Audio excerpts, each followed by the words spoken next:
Manga, la capitale de la région du centre-sud, est en chantier et se prépare à accueillir la commémoration du 58e anniversaire de la fête de l'indépendance.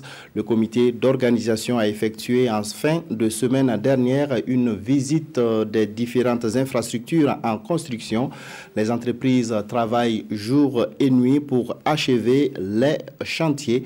Certaines infrastructures ne seront pas livrées dans les délais, mais l'essentiel sera fait pour le succès de la manifestation. Maxime Zongo. Des voies qui prennent forme, des bâtiments qui poussent tout au long de l'entrée de la ville et qui sont à des niveaux différents de finition. Le moins qu'on puisse dire, c'est que Manga est véritablement en chantier. Des chantiers qui tournent en plein régime nuit et jour. Le défi à relever, livrer l'essentiel dans les délais contractuels.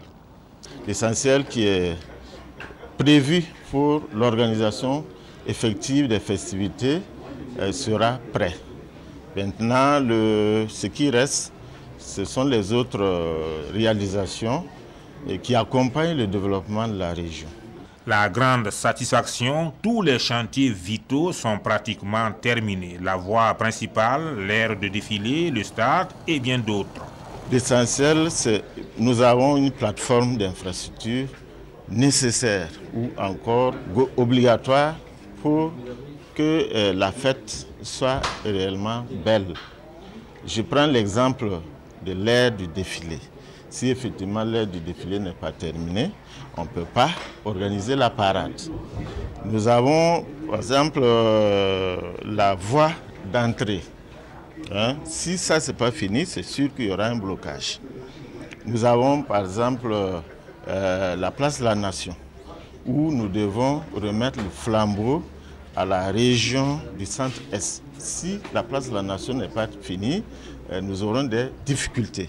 Nous avons le stade régional. Si le stade régional n'est pas terminé, il y a la coupe de l'indépendance qui doit être jouée là-bas, de même que le saut para. Pour le reste, où visiblement il leur faudra encore plusieurs semaines, voire plusieurs mois, l'essentiel sera de livrer des ouvrages faits dans les règles de l'art qui vont contribuer à donner un nouveau visage à la cité.